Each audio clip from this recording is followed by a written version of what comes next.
just happened this past weekend since there's no fights on this week for the UFC. I don't think there's anything else going on either this weekend. No, I don't think so. Yeah, I think this weekend. I got a niche fight and a Muay Thai fight up in. That's right. DC. Yeah, there is stuff going on locally. Yeah. Fight For It is officially dropping posters now for the next Fight For It show, so we're super excited about that. Obviously, our friend Addison, who came by the gym yesterday, is fighting Emmanuel Simpson from High. Also, our buddy. I've gotten to work with Emmanuel a few times. He has his family up here, and he stops in to train. Really smart, intelligent kid. I like him a lot. And then he's fighting Addison, and it's a bummer. I've worked with Addison. He's come to seminars and sparred my guys, and I'm like, man, and you called it. You're like, it's the downside of being kind of so involved in the scene sometimes that it's like, hey, and I'm used to it. Like I've been to some fights. You've always had an open door policy. Yeah, and even me when I was a matchmaker, I would match up people I knew that haven't met, but I'm like, I hate this, but it's going to be a really good fight. I'm sure here's the same thing. And here's what I hate is that Addison and Emmanuel, I'm going to be watching that fight, and I'm like, oh shit, this is a good fight. Right, 100%. My friends are beating the shit out of each other. Great, here we go. I'm sure Bagels feels the same way when he matchmakes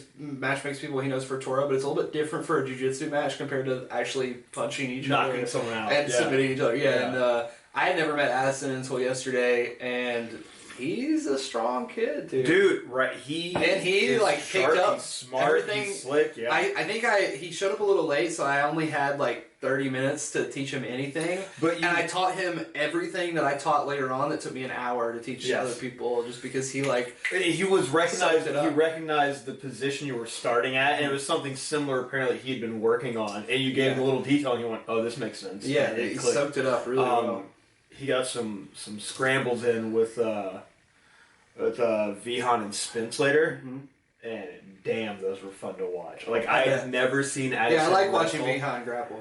But dude, really Spence is a ton of I haven't seen Spence yet. So he's also beat Aiden in wrestling in high school and stuff like that. Vihan, they've talked about Spence can wrestle. He's a very polite young kid, but dude, when I saw Spence just lock up and then snatch even Addison was like, oh shit. I'm a wrestler. Oh, you're a wrestler. But this is my first time seeing Addison wrestle. And I've only seen him strike. I've seen him the IKF tournaments. I'm like, oh shit. This is a really intriguing matchup because we know Addison, he likes to strike, but then he told me all of his wins are by submission. And I was like, ooh, wow. He's a uniquely complete little package right there, man. Yeah, and his coach, my buddy Rory, it's cool. They just train out of in the middle of nowhere. Middle of nowhere, yeah. He works on a hemp farm all day for Rory. Yeah, Rory coaches him. I was thinking that as I left that practice, I was like, damn, no matter how long you've been doing this, there's motherfuckers out there you don't know about that are super good. He's a super good kid. And watching him, he got a lot of good drilling in with the niche, and he's looking sharp. And I was like, holy shit! I was texting his coach, dude, he was looking good. Yeah, it's gonna be a fucking banger of a fight. There's some good ones on there already, but now that I've met Addison and know him, and I already know what Emmanuel can bring to the table because I've commentated a few of his fights, so yeah, I'm definitely excited about that one. But the UFC also had some pretty good fights this past weekend. UFC 283. We nailed the Paul Craig prediction. Once I saw that matchup, I saw that coming. Johnny was looking vintage Johnny out there but I'll tell you, we'll get to that exactly. We'll get to that one, yeah. I wanted to talk a little bit about how we watch the fights, because I don't think there could be a more opposite scenario of how we watch these fights. I watched them on the couch with my dog and my grandmother, and listening to the commentary on full blast. I was kind of partying my face off a bit, but I think what happened is I was starting to watch the fights, and I kind of realized what happened, and this is something I realized, man, I got 3 upcoming weekends in a row of going and cornering fights, and I was kind of I was sitting down, I was glued to the prelims. When I was watching the prelims, I was like, shit, these are gonna be good fights. But as the fight card went on, I was like, I feel like a silly goose right now. I was out on teats. I stopped going downtown a while ago, and it was honestly the first time I felt really good being out in public, and I was like, oh shit. Like, and the Bills were playing, so Teets was going nuts. There's a big like football game going on, like some friends from the gym, Talia brought her friends, and then it was just like, I kind of it turned to more of like a good hangout. Like, I kind of lost attention towards the title fights. I was watching it in bits and pieces, but I was like, oh man, I kind of like... You know what happened? Yeah. You saw I know what happened. Yeah. We'll talk more in detail about it as it goes on. But no, it was the exact opposite from how you were watching, so I know you'll have a different take. And I kind of just saw stuff like unfolding like I thought it would, to be honest. Like, I looked at it from just a more casual, like, oh, there's fights on. There were really big fights. And I'm kind of, I wish I was more into those fights, but thanks I have so much coming up, I was like, let me just like...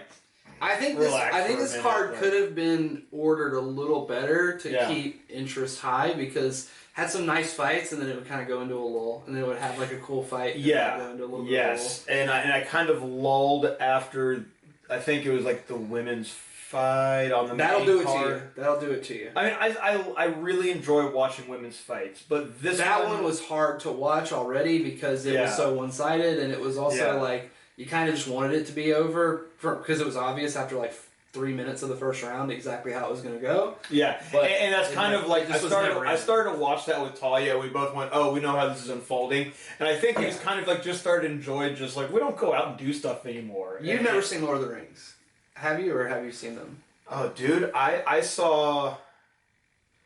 seen the 3 original ones. Okay, I saw them in theater, but I had no idea what the fuck was going on. I didn't know anything about the lore. The way I felt about I don't know. The way I felt about this fight was like the Return of the King, where I thought it was over so many times. That's the one where you see like Frodo laying in bed, and I'm like, what is just this? laughing? And I'm like in the theater, like losing my fucking mind, going like, why isn't this over? Why do you want this to drag on? Like, there were some people like glued to this, like, this is amazing. I'm like, get a life! Like, I should just leave. I gotta leave. I'm going to the parking lot. I'm done seeing hobbits laugh in bed. Apparently there was like still like 15 minutes after that, and I was like, I gotta fucking go. Yeah, man. It just keeps... It's not just the fact that it keeps going, because it's already a long movie, but it's the fact that there's like 6 scenes in a row where you could roll the credits after any one of them, and it could be the end of the movie, and that would be fine. It could have just been... But that's how I felt about Lauren Murphy in that fight. But let's start at the bottom of the card. We digress. Let's start at the bottom of the card. All the way down to the bottom. First thing that happens, Terrence McKinney gets knocked out by Ismail Finn. Horrible knockout, too. Like one of those knockouts where it's like a video game. Yeah, that was I was sitting alone on the couch. Oh, fuck! Like, before you went out. It was so I was like glued into the TV. And it happened...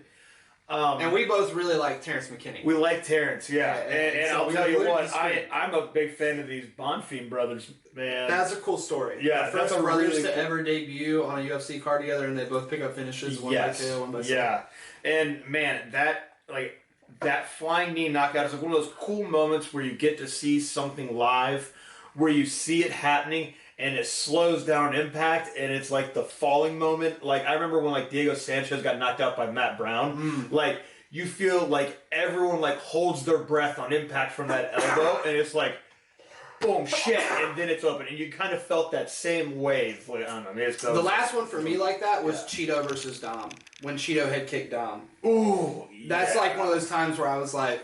Dom keeps stuck into the same side as all. Oh, time's slowing down. He's getting his nose caved in by Cheeto Vera. Terrence McKinney kind of...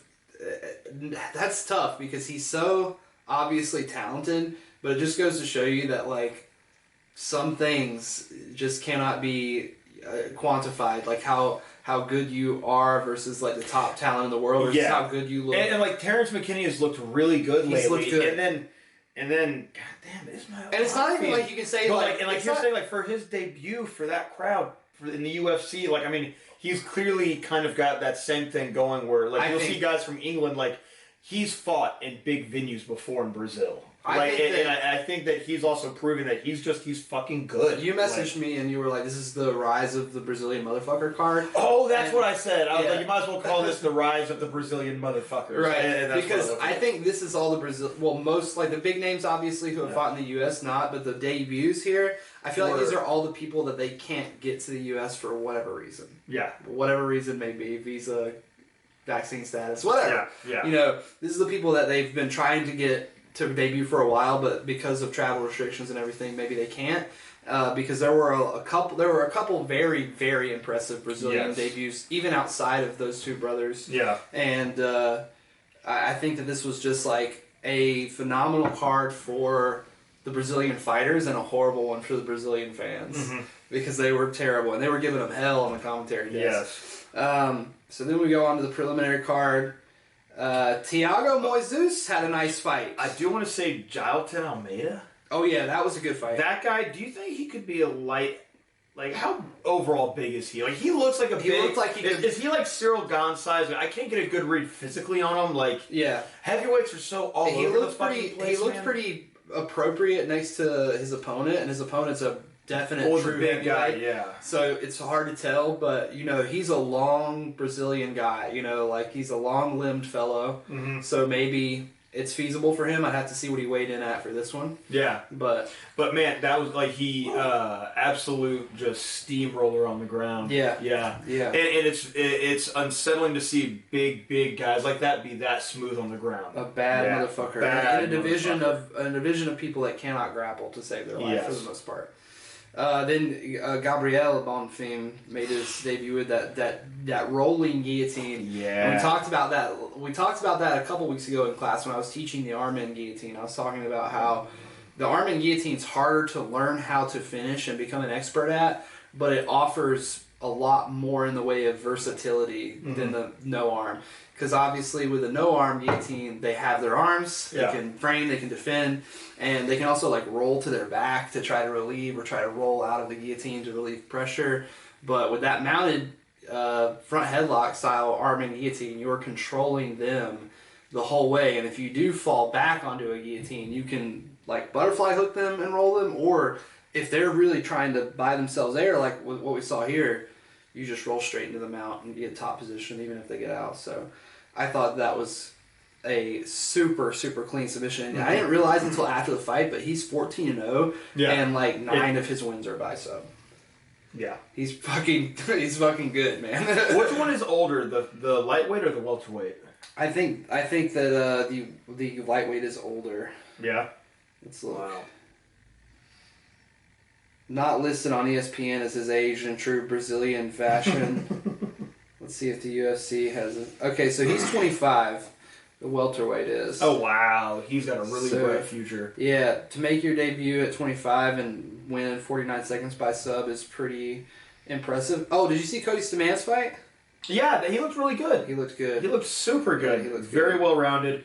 And you can just tell that he wanted it the whole fight, and his opponent was kind of just going like, oh, fuck, I just can't keep this guy off me. Yeah. Yeah, but damn, good job for the Bonfim brothers, man. I'm really excited like that. Watching them, I was like, okay, they can kind of market them. It's literally his profile on just blank. It's just all his shit's blank on. Yeah, well, we'll find out. And I guess, hey, that just means there's going to be more than we'll see in the future. Yeah, for sure. And then we have Thiago Moises against Costa. He actually looks pretty fucking. He actually had a nice fight, dude. He actually he's normally kind of one of those a Sun Sal type fighters where you know he's good, but you're not getting out of bed. He was a bit more aggressive in this one, and it had to be. And it wasn't like by a crazy amount of volume. He had very clean, simple striking. He just showed a bit more pressure behind it. Instead of staying just on the outside, he was just on the inside and just had good answers and just kept that pressure up. And you started to see Costa really losing control of punches mid-strike and losing balance. Yeah, he just wore on him. Yeah, by the time that submission came, you were he was wondering, fuck on that. He really broke him. He did. This fight. And I feel like, you're in the same division as Dustin Poirier, Beneil Dariush, Paddy Pimblett, Terrence McKenna. I mean, you got to do something to make yourself stand out. If you're one of those guys who's good, but nobody wants to watch you fight, it's a lot different than being one of those guys who's good at 185 that no one wants to see fight. Yeah. Because you can still get a title shot in light heavyweight, being somebody that nobody wants to see fight. Yeah. But at lightweight, welterweight, it's very, very tough to do that, especially at welterweight, because it seems like none of the top guys at welterweight want to fight each other. They're just doing everything they can to avoid fighting. Yeah, it really does have that vibe. It's like... Or lightweight is different. It's like we all fight each other at once. Like, yeah, exactly. Nobody wants to fight Islam. They'd rather just fight each other. Yes, and then fight for the belt. RoboCop. Then, fuck, he was winning this fight. For how long? 4 minutes on. and 12 seconds. He was really bullying. The fight. He was. And I feel like beating the dog shit. Ferreira was just swinging for the fences, and not only was he swinging for the fences, he was overhanding and hooking exclusively. Mm-hmm. And then I texted you and was like, well, the first straight hand I saw him throw knocked him out. Like, he's it looked like this. Like it looked like a step back. Another weird, debut. Like another impressive debut. You know, him being 10-0. Like he looked more like a welterweight in there. Mm-hmm. Next to Rodriguez. Yeah, that's what I said when the fight started. I was like, this looks like a weight class difference. Yeah. What did Bruno come up a weight class for this? Or has he He's a big boy. I think he's just muscular as fuck. I mean, I saw him, like, when he was fighting, I was like, he's shorter, but, like, he was as strong as RoboCop, you know? Yeah. Like, Greg made that mistake of... he's primarily a BJJ guy. Like, he's been getting more comfortable with his boxing. It's been evolving. Yeah. But he just rushed his way into a balanced punch. And I tell people, all my students... He was feeling himself. He was winning the strike. Yes, he was. And at that point, it doesn't mean, like, you don't go closer to the wounded animal. You don't put your face closer to it. You have to keep yourself back. Like, even people think, like, well, you're at the end of the punch now. It's a bit more dangerous. No, that's where your best counter is going to be at. If you're ahead like that, you can stay back, or you can stay just inside their strike range. But he just got right up on him, and it was just this step back, tight shot. And I tell my students, man, that was always my favorite shot to feel. Like, if you're aggressive, your good shots, when you land, it's almost unsatisfying. Like, you don't feel this good shot. When your low kick lands, it kind of feels like it's like you're hitting something, but like whatever. Mm-hmm. But when you can step back and you feel someone walk into your punch, dude, you feel like their whole face just smashed in. and I'm like, I know you didn't fucking like that. Yeah. And then that was always my favorite follow-up. Because it always get like the best reaction out of them. And it gets them stuck in a spot that you can step off. But it's also, if you get that person doing that while they're mid-strike, the force that they create behind their own punch adds on, goes into like their chin through your hand. Mm-hmm. And like what you see there is like Bruno, he still threw forward. But his punch was this long. He was walking forward. Yeah, Rodriguez. Basically leaning right in. He just put his foot down and went, cool, you're still coming at me. Boom. Yeah. And like Rodriguez, the guy that threw the longer punch right there. Nice straight punch. Just so tight. And it was like one of those, and it was another like slow motion fall where you're like, oh my god, yeah. That was one that definitely was win-win for the Brazilian fans. And they were saying on the commentary desk that Rodriguez had started training with Anderson like before the Damian Maia fight. Yeah. So he's been around that long. For a while. Yeah. And he's just now kind of getting his due as an older middleweight. He's not that old.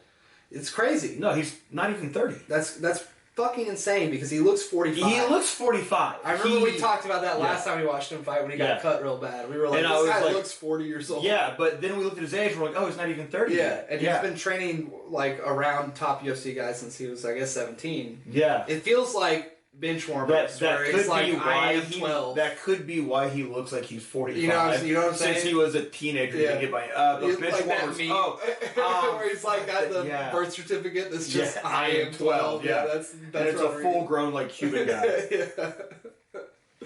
I would just be like that meme of.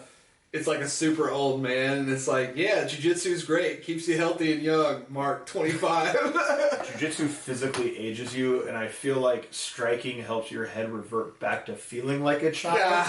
So you, like, don't worry about the pain too much because you're still enjoying fun things. If you're like both. Coloring book. If you do both, it'll even out. Yeah. Jiu-jitsu guys get way more intelligent the older they get. They're like, I read this book on stoicism. I was like, I found this catalog of fart jokes, and I like it. Dude, the Mauricio Kula fight, that was bad, dude. Predictably sad, that was as someone said online. Yeah. I can't remember who said that, but it was like predictably sad. People watching football, like the fights were going on like right next to like the Philly Eagles game. Yeah. And people were like, who the fuck is beating up this grandpa? And I'm like, that dude's only 40. Like, and he looks old as shit. Like, he's out there looking like Judo Dan Kelly. Dude, yeah, that guy, man. That was like watching Brett Favre fight, man. Yeah. Holy shit. Dude, I'd still like to see Dan Kelly fight Brett Dude, Favre. That'd be funny, Ehor beating Shogun like that in the saddest way possible and then doing a Fortnite emote on the Brazil crowd. What a fucking changing of the guard, it's like, man. Dude, read the room. Yeah, read the room. Please don't Fortnite emote in front of the Brazilian fans after you kill Shogun. Hey, Ehor, how's it been since beating Reyes Ohua? Well, people keep sending dead goat heads to my front door. I don't like the death threats that I get in Brazil. Like, I can't read it, but you know what? The Brazil hates me, so that's his now legacy. It will be if he loses another fight after like, this. Chael Sonnen said, Brazil, you're a bunch of dogs. And then they still, like, people still aren't that mad at him in Brazil. Well, he earned their respect. He earned their respect, You know, Colby did not, so he's still dealing with that. Oh, no, that was, Colby said that too. I mean, Chael's not said a lot of nice things about Brazil, including, I mean, like, when that was Colby that said you're a bunch of dogs. He said animals. Animals, yeah. When Anderson fought Jake Paul, the presser, and they had Chael doing the MCing or whatever. Yeah. He was like, "You come to barbecue at my house," and Chael's like, "Okay, I'll come to the barbecue. Will it be here in LA or will it be in Brazil?" He's like, "You cannot go to Brazil." Yeah. He's like, "You will be killed in the street if you go to Brazil." People want to kill you there still. Speaking of Brazilian fans that wanted to kill someone, we're still very far away from that fight. But we got to our Johnny Walker Paul Craig fight, which you were pretty much absolutely. Man, it's like you at that size, even at lightweight, you see people get knocked out doing that. The way you drop in for submissions like that, and someone explosive like Johnny Walker, and it was kind of like not even that going. It didn't go to the ground. Like he was still kind of up. He did a standing hammer fist. This was reminiscent of Hector Lombard, Dan Henderson. Where Henderson got his leg caught, and then he stepped in with his elbow, so it's kind of like the opposite. Yeah. So like Paul Craig was like they went to the cage in a body lock, and he slid down like a fucking fire pole. Oh, he was knocked out way before. He was getting tagged. It started with the single leg. He started in on single leg, but he held it instead of driving him forward. So when he holds it, Johnny can put all of his power into the punch still. Mm-hmm. If you're single legging somebody, you're driving them back and they're bouncing. They can't generate a lot of power. Yeah. But if they're in place, then they can still turn their dip over. They can still do all the things they need to generate a lot, even on one leg. And Johnny Walker's got that kind of power. We've seen him be like have weird knockout power, where he can knock you out from weird places. Yeah. Just using his like raw athleticism and explosiveness, and that's pretty much what happened here. He only took him like one big shot, and Paul went into like panic mode. Yeah, and he kind of tends to do that. Like when he gets hit, he just only goes to like jujitsu. Like it doesn't mean like he got fucked here. It was a combination of getting caught in a weird spot, and then when he did spin to the back, when he did go to the body lock. He got pinned sort of between the cage and Johnny. Yeah, it was a really awkward position. Johnny just reverse hammer fisted him a couple times. He was already dazed, so he probably was trying to work out how to get a mat return. But like, if your back's to the cage, you can't. You can only drive them forward. So if you're down all the way on your knees and they're on their feet, it's going to be very hard to do that if they're pinning you. Yeah. So I mean, creative shit from Johnny Walker. Well, I think that's because he's focused on like just trying to hit you no matter what. Yeah, like he's oddly just trying to hit everywhere to get a reaction out of you. Yeah. I'm sure if Paul Craig would have somehow survived that and started pushing him off the cage, Johnny Walker may have just like tried to like mule kick him or something, like just something crazy. Like him and Pereira are the same. Michelle Pereira, not Alex. They're the same way. But like they'll strike creatively. But Pereira has gotten a lot more evolved, and like his boxing looked at a whole different level in his fight against. He fought Santiago. They were talking about that on the commentary booth when Johnny was fighting. Yeah. They were like, he's a lot like Pereira in the sense that he's a little wild, but Pereira's gone further because he's shown that he can evolve and improve himself in that way. And I think Johnny has changed a little bit too, but this fight kind of gave him the opportunity to fight like the old Johnny Walker, and he took it, and it paid off because they don't have a big risk of getting knocked out against Paul Craig, and that's been Johnny's problem in the past. It's like he bangs with guys like Johnny. He came from a scene where it's more just like instead of creating habits. It's like you learn how to fight by fighting. Yeah. And if you're that kind of athlete in MMA, it's very easy to get to the top. And, like, you'll see people kind of like jump past like some of the more technical people, but then you see the technical people tend to surpass or that person that was the bigger athlete because that athlete just got there. They don't have anything to keep getting better and building on. We're still early enough in the history of MMA where raw athleticism can get you to the UFC. Yeah, exactly. Yeah. It can't get you to the belt in most divisions. Then you run into the athletes that have also been working technique, and then it's like, oh fuck, exactly. Like you're dangerous for a little bit. Exactly. But the more that fight goes on, so many things can happen, and like you're only focused on like, oh, I can just hit hard, I'm good. Then it's like, oh man, this guy's striking, he's over here. I'm going to stop this takedown. Why is he not taking me down? Where the fuck did that kick come from? We've been doing this, or at least I know I've been doing this long enough. I'm sure you've seen it like a dozen times compared to my few times, but we've seen guys that have come in the gym and they're like freak athletes, and you're like, bro, as long as you can take a single punch, you are going to be. Or you can take criticism, or you can take coaching. Right. Like, but some guys. See, like, there's a lot of guys, like, you'll see a lot of athletes that cannot get punched, and it's a damn shame.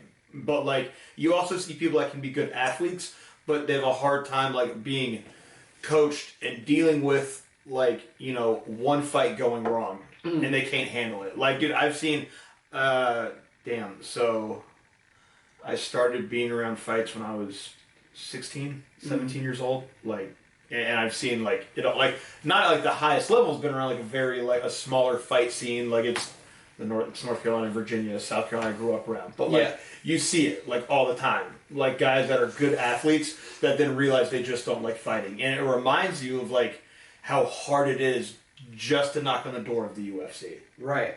Like, it is so hard. It is so hard to get to your first fight, even if you are athletic.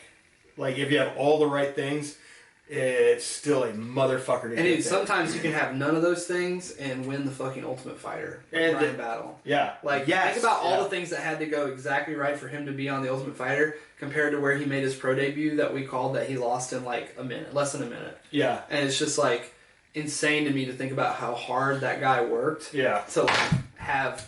He's a phenomenal athlete. He's just not somebody that you would look at and be like, oh, this guy could play in the NFL or he could do another sport besides fighting.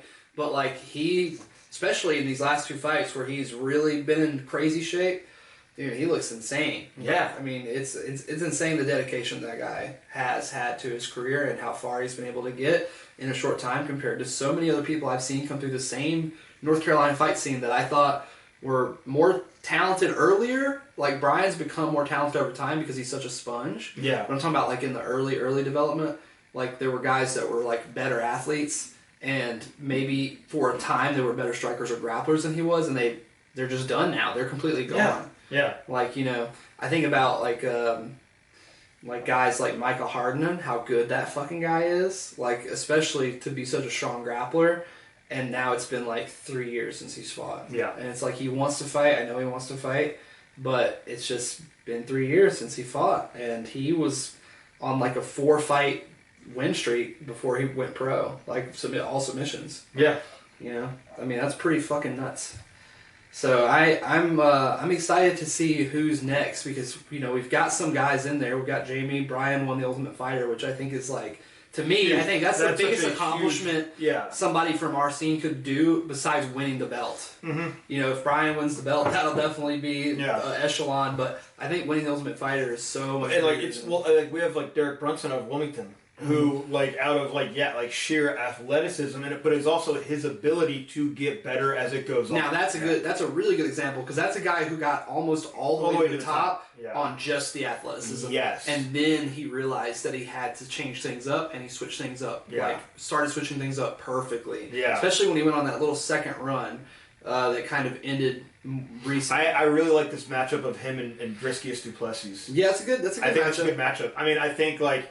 Will Derek have enough in the tank? We're going to find out, like, to still get it done. But I think that he is still good enough of a grappler if he can really sharpen up his entry to the cage and take it down. Like, I think that he should still grapple fuck. This is a good matchup for him. This is a good matchup for him, especially after the Till fight. I feel very confident that Derek, this is a winnable fight for Derek, even at this stage in his career where he's a little unsure about if he can make it to another title shot or if he just wants to keep fighting for the sake of the fighting thing. Yeah. But, I think that this is a super winnable matchup for him. I'm super excited. And then you also even have Brandon Garner from Gracie Raleigh, who made it to the Ultimate Fighter. And everyone that's been around Brandon Garner, you saw how fucking hard it was for him to still get there. And this is a guy who was, fighting overseas in Kyrgyzstan, whatever, before it was fucking cool. And he was being attacked by, mobs of people because he submitted their guy there. It's wild. It's one of those, the cool thing about it is that it's this almost impossible feat that almost anybody can do. Yeah. Because even having a fight, once you realize how much goes into it, it's this mountain decline. But that's what makes watching a football game so crazy to me. Yeah. Is that it is astronomically easier to find yourself in the UFC, in the top 5 of the UFC, with the UFC belt. It is to be a football player. It is to even be on the fucking practice squad. Exactly, yeah. It's less than 1% of the 1% of the 1% that make it to college get to go to a UFC world champion is literally 1 in a billion. But here's the same thing, MMA has this unique thing where fucking anybody can do it, man. Yeah, that's true. And it's the same, and honestly, it is the same thing for boxing and kickboxing. It's a different kind of professionalism there that's harder to get to break into the pros of that. But honestly, you can still go pro after a couple kickboxing Speaking matches. Of boxing, did you hear about Adrian Broner's next fight? Yeah, Mikey Jr. out of Fayetteville fighting Mikey Jr. But yeah, it is that unique thing where it is. I love MMA because I think it is the most accessible sport. It is where you can be a fan, you can still do it. I know I a would lot say of that people wrestling is more so because it is school. It's in the schools, so it's a little bit more accessible. I was just talking to this lady. So I met this lady. She's a friend of my grandmother's. She works at the same place that my grandma works at. And I went to pick up my grandma from work when I came down there, and she was asking me about jiu-jitsu and wrestling and stuff because her sons are interested. And she was like, I wanted to sign them up at a jiu-jitsu gym, but it was going to be $190 for each of them, and that's seems really expensive. And then I realized that they just offer wrestling through the school, and that they can just go and actually be a part of something for free, basically, and all they have to do is buy their gear. That's why wrestling was my first martial art, because you just do it through the school. Exactly. That's it. That's the only reason why I would say it's more accessible than MMA. But yeah, MMA in general is certainly, in my experience, way more accessible than the karate I learned when I was a kid, and way more accessible than either of the major sports I played as a kid, track and field or football. But for people with that have a job, people are 18 years old, getting a part-time job or two and training to do it full-time, certainly as an adult. Oh, 100%. Because wrestling, after you leave school, wrestling becomes exponentially harder to get your hands on, unless you want to go to an MMA gym. So it is kind of a reverse. But yeah, as an adult, especially, if you're 19 years old and, what's the kid's name? Anthony? That just started in hometown recently. Yeah. Perfect example. Yeah. Of you can just walk in off the street and have no expectations for yourself, just want to learn. And it's wild how some people don't know that, but that's the one that's always attracted me to martial arts. It's you can just go do it if you want to. Yeah, exactly. That's it. Mitch that's come in and trained. And Daniel. Mitch and Daniel. These are guys that are they've watched it and they're then I realized, you can just walk into a gym and fucking train. You don't have to want to fight. And I'm like, no. But you want to learn how to? And they're like, yeah. And I'm like, neat. Here you go. Yeah. Definitely some super cool peeps coming through hometown recently. The newer students. They've all those three guys, Anthony, Daniel, Mitchell, could not be more different from each other, but they're all very mentally on the same wave about this particular hobby that they've all found separately. And that's one of those things. It's when I met Michael Hall and Donnie, two guys that were the same size as me, started around the same time as me at Elevate, they all had the same mentality about jiu-jitsu that I had, which is we're probably, we're never going to be world champions. We're just doing this because we really enjoy it. Yeah. And that really motivates you as a person to one, find people that are like you and enjoy the things that you do, but also have a very non-judgmental attitude about it, even unto themselves. Yeah. Because if somebody's not being harsh on you and they're being harsh on themselves, it can still affect you, depending on how close you are, how much you care about them. So it's good to be around people that are on the same page, training-wise, as you are. And I think that those three guys, especially when they were in that class, Yeah. I got the sense that they were all mentally on the same page. But then Jessica Andrade, Lauren Murphy, we talked about this one already a little bit. Yeah, like holy shit. Jessica, I mean, man, like, she just... I couldn't believe the score wasn't worse. Yeah. That was the only thing that surprised me about this one after it was all said and done. I couldn't believe they didn't give her a 10-8 in every round. Just about. Pretty much. And I'm not gonna lie, this is kind of like where I started. I remember I paid attention again at the Gilbert Burns-Neil Magny fight. Woo! That was great. He steamrolled. Yeah. Lauren Murphy, man, I gotta say, like, hey, good job, Andrade. Like, that's the best Andrade has ever looked, and it's kind of like that's how she's supposed to look against Lauren Murphy. The commentary desk was really big on the idea. Didn't hear any of the commentary. So, I think that's why I zoned out, because like when I can hear the commentary, I still stay kind of focused on, but I heard like bad music, and I was like, I'm gonna go dance. Yeah. I mean, it's hard to focus on the fights when there's loud music going on in general. And then also the amount of people that were probably in there for the game. And then there were probably... It was also just Glenwood on a Saturday. Glenwood on a Saturday. Yeah, that's exactly what I was going to say. So there's people walking in and walking out all the time. And their back area, their back bar that they were going to show it, and like the projector went out. And I was like, but I'm not mad about it. But there was a big discussion on the commentary desk, especially midway through round 2 all the way up until the end of the fight, that maybe it should be... Like the corner should be thinking about stopping it. It got that bad? I think so, yeah. It definitely got that bad. I mean, every time I looked up, Lauren Murphy's just getting punched in the face over and over. I'm just like, yeesh. And her husband's her head cornerman. Was she getting dropped? Was she getting wobbled? Or was she just taking a beating going like, I mean, I'm fine. She was definitely wobbled a couple of times, but it was more about the fact that she was taking big shots and moving, but not defending. Yeah. Like, her feet are under her, and she's stepping out and trying to get away, but she's not doing much else.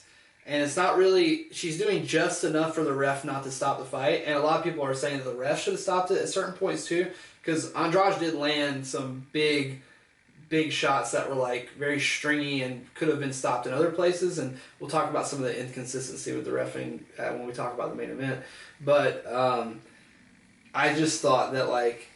I was in agreement that the fight should be being looked at by the corner. Because if your fighter's doing just enough to survive and the ref's like allowing that to continue, then you have to really ask yourself, like, do we think Lauren Murphy is capable of getting a Hail Mary knockout or submission on Jessica Andrade in the last 5 minutes of this fight? Yeah. And I don't think the answer is yes for most logical thinking people. But I also think that there's something that a lot of people... Maybe even the people on the commentary desk don't really... Maybe they're encouraged not to talk about how things like that work, but because of the way cornering works for most people, it could be different because it's her husband, obviously, but for most people, their coaching staff gets a percentage of their fight purse.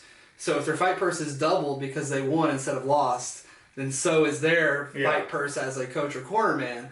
So there's a big incentive on their part to not stop the fight, even if it's the logical thing to do. Especially when you have situations like Leon Edwards knocking out Kamaru Usman in the last 30 seconds of a fight, and Pereira knocking out Izzy in the last minute of a fight.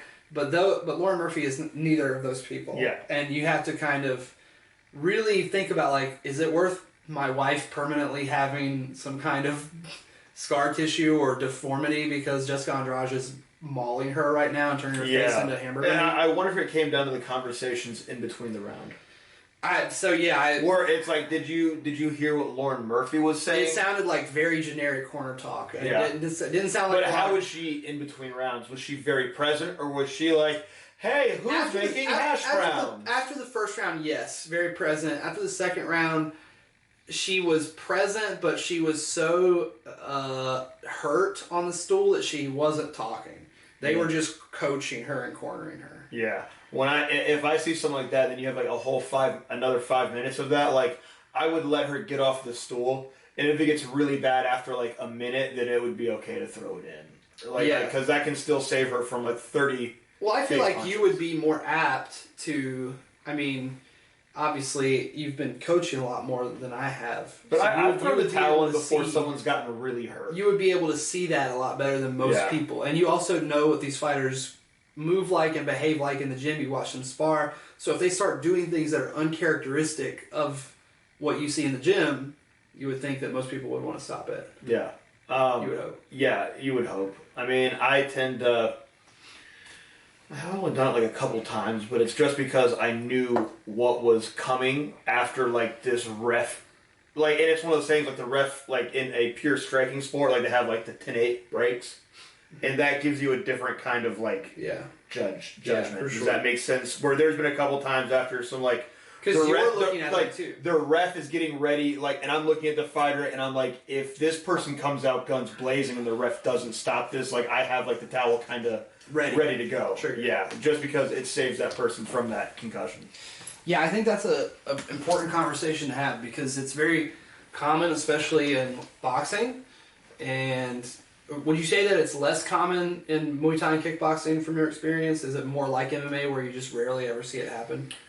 Well, MMA, it's happening a lot of times because, like, it's not happening because I think you have people that are more prone to getting their ass beat in a grappling match that can't wrap their head around the potential damage to, like, the striking going on and stuff like that. Like, if you have more of a proficient, like, head striking coach in the corner, but it's also, like, in Lauren Murphy's corner, there are really good striking coaches. Right, yeah.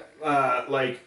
Sean Madden is out of Colorado, and he's one of the top Muay Thai coaches in the world. He's a Glory veteran. Like, he's as legit as it comes.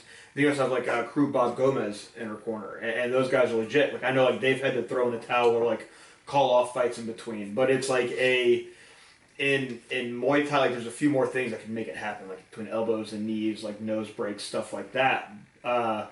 Sometimes but it's also, as a coach... If it's towards like that person's goal and the accomplishment is getting closer and closer, it's like that moment where you get that gold medal. It's like, hey, do you want to do this? And if they say yes, then you let them keep going. But like, if a fighter says no, then it's over. Then it's over. Yes, and like that happens. Like especially in stuff like striking, it has to be over. It has to be over because when your only way out is on the feet like that. What's coming behind you is something where it's like a lot of professional MMA fighters get beat up by amateur strikers and just striking. Sure. And so they can't like get their head around that very much. But it's like, if the fighter wants out in between rounds, then I'm not putting him back out there. Yeah. And like, a lot of striking coaches have that. Like, you shouldn't be a coach if your fighter says no. And then like, and it's because like, hey, they've been hurt. Mm-hmm. Like, are they getting back up and doing their job? Like they made it to that last bell or like that second bell. And it's like, oh shit. Like, I can't do this. And it's like, okay, you did your part, man. Like, you tried. Like, shit happens. And boxing, you do see it happen. You'll definitely see it like high-level boxing, and that's just because of, like, the severe repercussion of just being headhunted for 30 minutes straight. Yeah. Like, what that takes away from a person is, like, a lot of people can't wrap their heads around it. Like, I can barely wrap my head around it, and I've just had my face punched in by, like, Golden Glove boxers, And I'm like, what the fuck? Like, there's people way better than this that hit way harder than this, and you're gonna get hit by this person like this for 30 minutes? Fuck that. Right, like, and me personally, like, I've been, like, at that point of, like, where I know there's a little bit of time looking around, and my body's been hurt by a body shot. I'm like, I'm just convincing myself to not go down so I don't get 10-8'd. Mm-hmm. Like, I know I have, like, a whole minute left to go. That's on me being me. And then, like, in between rounds, I'm just like, oh, fuck. Like, I am so glad this fight is over. And I know, like, if that wasn't the third round, like, I would have just been like, I'm done. Like, I'm good. But no, like, I think, like... With there not being as many rounds in MMA, it's like you made it to the third round, so why not just go for 5 more minutes? Yeah. So, and that's what a lot of people see. And in MMA, like... You can try and coerce that person to go to the ground. To go, like, stalling on the cage is technically a tactic that you can do for longer periods of time, I don't see her holding Jessica Andrade. But and like me as a coach, like I've told people, like, hey, like get a hold of them, put them on the cage, keep them there. Like, let's get you back in this fight a bit. Like, try to see if we can't like sway it out of the way. If not, you're gonna have to cover your ass and try to look for a submission off your back.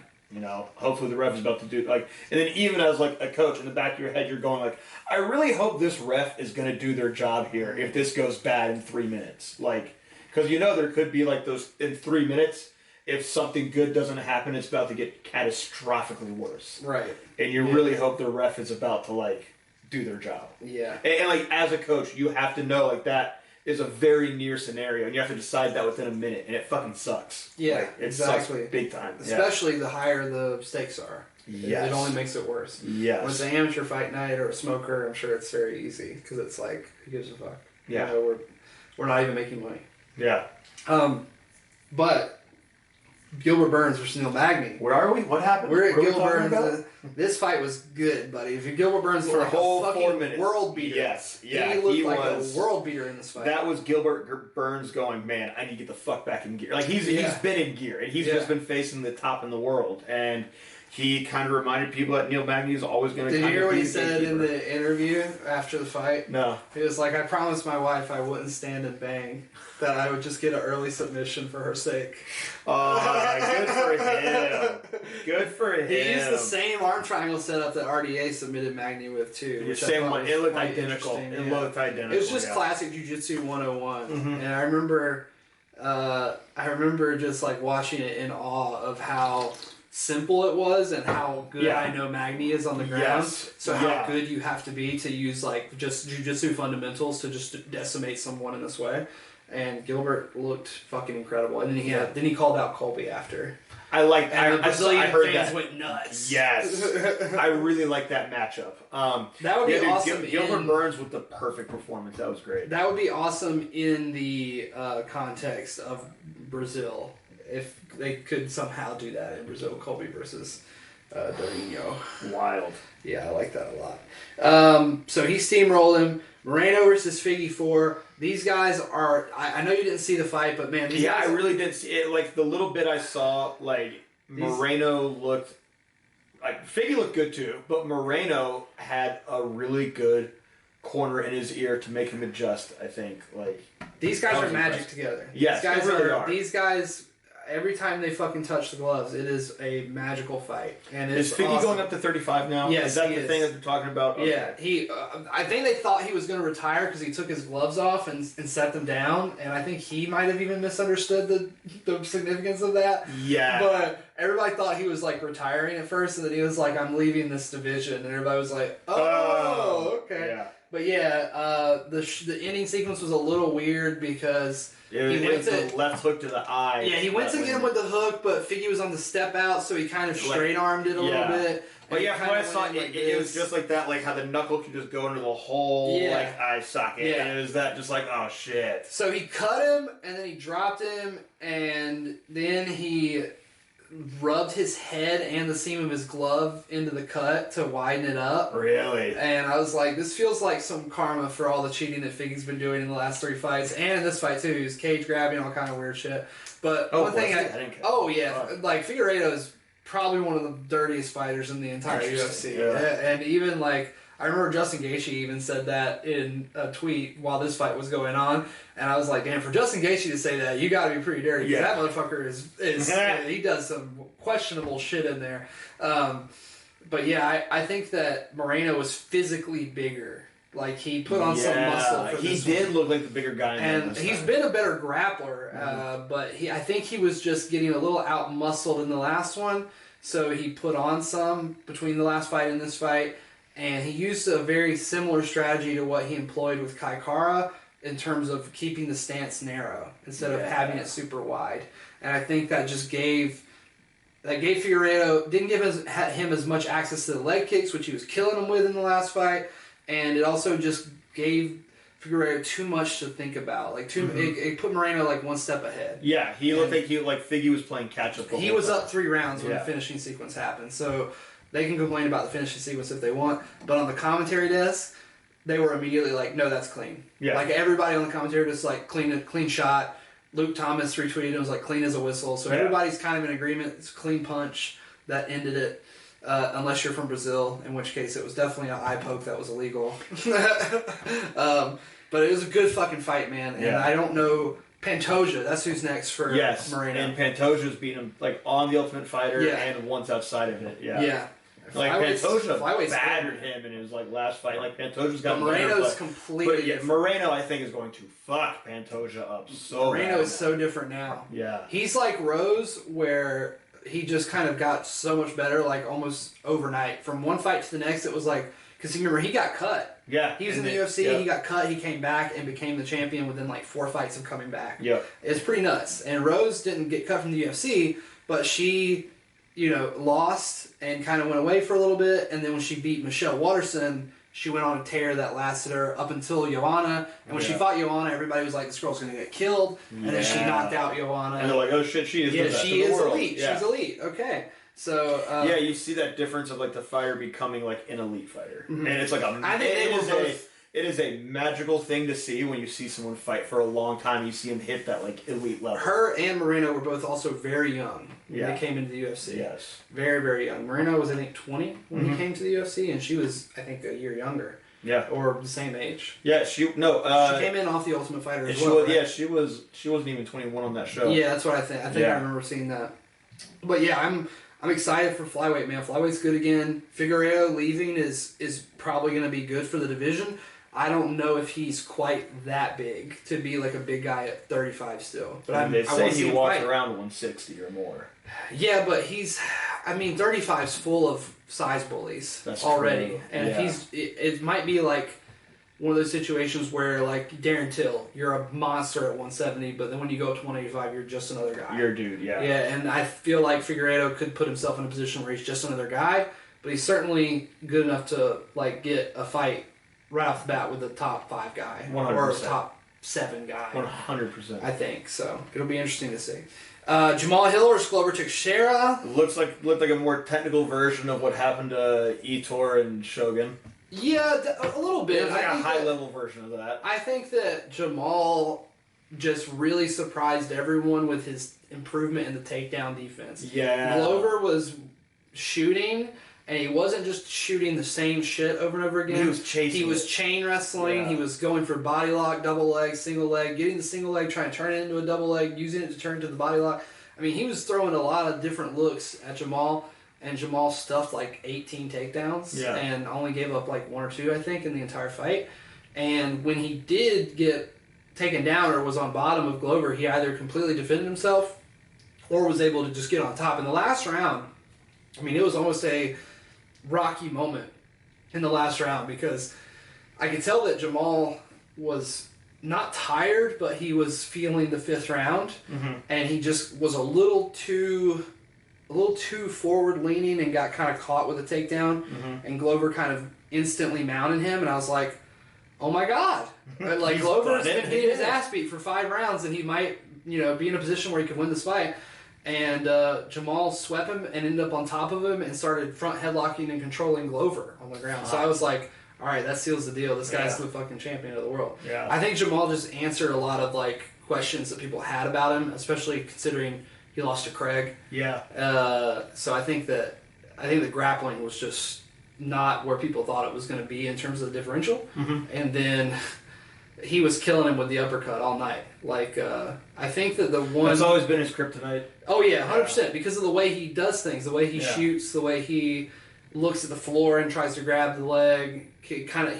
Jack Slack said it on his podcast this week. He was like, Glover's skills have not evolved or changed over the years. Yeah. He has just gotten better at implementing the things he knows how to do. Yes. And he's gotten a little bit better at taking the damage compared to how he used to take it.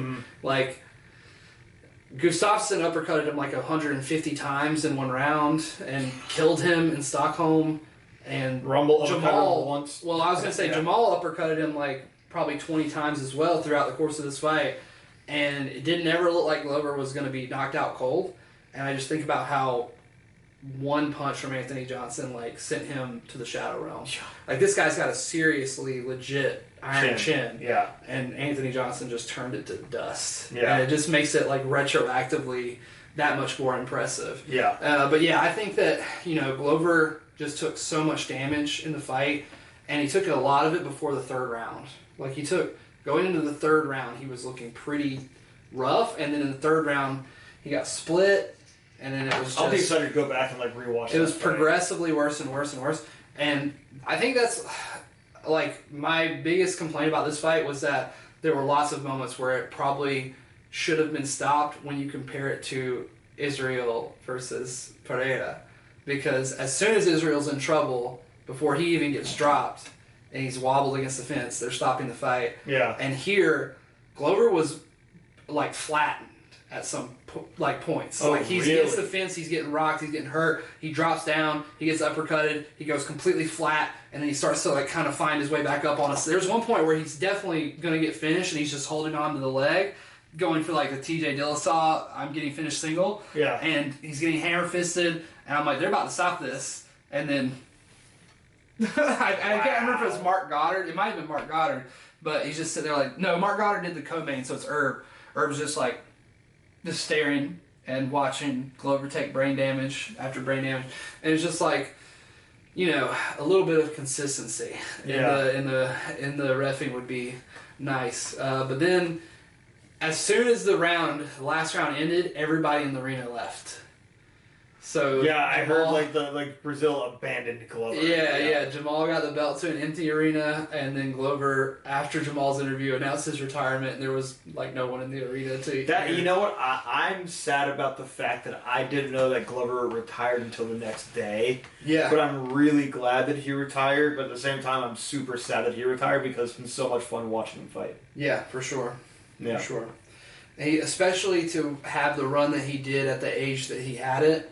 Is pretty fucking impressive. That was a really cool like chapter in MMA history. Yeah, I remember us watching that together. Mm-hmm. We watched it here, and we were both like we lost our minds in disbelief because you rarely ever see something like that happen in general, but you especially rarely see it happen when you just have Jan, who was at that time like super highly touted. Yes, like people thought that he had way too much power for Glover to hang, etc., etc. And for Glover to go in there and just like roll him and fucking mount him and dominate him and choke him out like that was unreal. Is unreal. Yeah. It wasn't a fluke win by any means. No, not. He had a banger of a fight with Yuri. Yeah. And now they're talking about Yuri versus Jamal. Did you see the video of Yuri? He's like in the snow saying like, I'm not impressed. No, he's like, I'm coming. Hold on, dude. This video rules. Like as soon as I saw it, I was like, this has got some seriously high.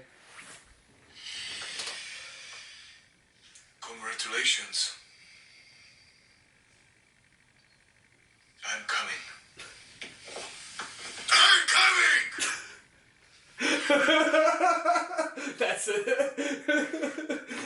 Just him in the snow. I'm coming. The last thing anyone wants to see or hear before they die. Yeah. I sent that to Greg, and I was like, when your girl does that thing that you like. No. God damn. That's the fight game for this week. 283. I thought it was a great night of fights. Yeah. I'm sure you're gonna have fun rewatching it. No, it was a good night of fights. Like but the fights, the early prelims were fire. Lots of good finishes. Lots of cool debuts from Brazilian fighters. And I was watching the package before the pay-per-view started. That was like a vignette about Brazil and Brazilian fighters and why it means so much for them to fight in Brazil. Mm-hmm. And I give a lot of hell to the Brazilians, especially in the world of jiu-jitsu, but it is impossible to ignore the influence and the cultural significance of their impact in MMA. Oh, right. More so than anything to me. Yeah. Like, even more so than in Brazilian jiu-jitsu. They created a sport from pretty much literally nothing that is the ultimate fight sport. And I garnered a little bit of a reappreciation for Brazil as a fight country, even though the fans are so horrible. I just think that most of the time Brazilian fighters all come from similar upbringings and backgrounds, and they all have very similar like mentalities that I think are perfect for creating world championship 100%. fighters. So I don't think we've seen the last of Brazilian champions like Charles Oliveira or anything like. I think that there is a new generation of Brazilian fighters right now, like the Bonfim brothers, that are scary for sure. And that Bruno Ferreira guy, he's fucking beefy, man. Just he's a scary as technical as they are, just savage. Yeah. So we've got 3 weeks of fights. This weekend, Anisha's fighting, and probably also fighting on Walker Vivian's card. Yeah, he's fighting on that. So February 4th, or no, February 3rd. This is like the first I've done this with a student. I even told him, I was like, I'm cool with this. Just because I've seen you twice now fight 2 people in one night. Right. You know, like, when it's a one-off fight, like, it's a bit different. Like, it's still like you're putting a bit more power into it, but you're young and you're durable enough, like, you can go back-to-back with that. And he's got, you know, It's one weekend unified, and the next weekend is going to be Full Rules Nice. Muay Thai Forum. And that's going to be in Florence. That's Florence. You got Hunter doing Full Rules, got EK and Vic doing Unified. And they've all just been training, looking sharp. They just went to Spar Wars in Maryland. Yeah. Had a great weekend there. Like, it was a good last little push for fight camp. I mean, it's not really fight camp. Like, they're just always training. Ready. Like, that's why I tell people, like, you can't take time off and then call it a fight camp. If you're saying you're doing a fight camp because you're taking a month and a half off, and then you're training because there's a fight 8 weeks away, like, you're fucking yourself up. Like, always be training, like, just know when to ramp it up. Those are two guys that are probably like that. They would be like that anyway, but it's good that they... Well, Anish does this thing where he just works, like, 4 months out of the year. Yeah. And then he's training twice a day. I just mean that, like, they stay in the kind of condition where I would be comfortable with them taking a fight on 24 hours notice. Oh, yeah, 100. Yeah, like, and that's where I tell these guys, I'm like, don't come to me with a last minute fight if you haven't been training. Right. Like, there's no way in hell. But, like, if and shout out to EK. Because EK did his debut on a week's notice because he was like, all right, whatever. Because he just consistently is always training and doing. And you knew he was ready. Yeah, I was like, and he just won PKB last weekend.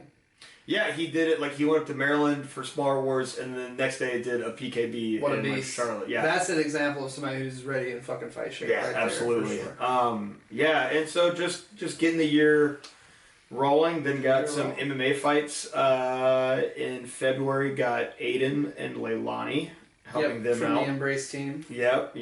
Always helping people's out. Leilani's looking jacked. I saw a picture of her next to Schroeder the other day, and I was like, I remember when Schroeder towered over Leilani and could muscle her around, and now Leilani's got some shoulders and some arms. Leilani fights at like 110. Yeah, I know, but she's like in compared to how funny to see like how she's like getting like she's putting on muscle while being smaller, like she's filling into it well. For sure. And then I'm not sure if we'll have anyone February 25th. Don't have anybody the 18th, so just enjoy it. I want to tell Talia, like, I think I might want to go watch those live, like, because that seems very nice to do, just to sit down and just, like, well, I enjoy it, man. Like, it's fun, man. It's fun to go and just chill. I love just being able to sit down and watch fights. Yeah. And that's why, like, the 25th, we've got kickboxing coming back to the area. Super excited. And Anish might hop on that. Maybe. What a crazy idea that would be. Might hop on that. But then I know I'll have like probably 6 or 7 people in the March East Coast Classic tournament. Oh, so like we're still already booking stuff out to like March. That'd be awesome. There's tournaments coming up in April and May. We we're already putting East names into for WKA and Waco and stuff like that. So like we're almost booked out to like summer for fights. Nice. Yeah. What's up with the grappling tournaments coming up? Like, I'm undecided. I'm trying to figure out my tattoo schedule right now. Oh, that's right. I'm trying to finish this and trying to get another one before too long. So we'll see what happens with that. When's Kyle gonna hop into a BJJ? I don't know, dude. Yeah. Last night he was really impressing me. I was like, "Oh, you're a jiu-jitsu guy now." I was like, rolling people and shit. But yeah, guys, that's it for this week. There was one thing this weekend, if you're around and you're interested in foot sweeps, Austin Cook, friend of the show, is going to be teaching a free seminar at Triangle Jiu-Jitsu. You can check out his Instagram at Bad Boy Medicine for details on that seminar. You'll probably see me there, maybe some other people from Elevate and Hometown. But other than that, guys, until we see you again, enjoy yourselves and the fights.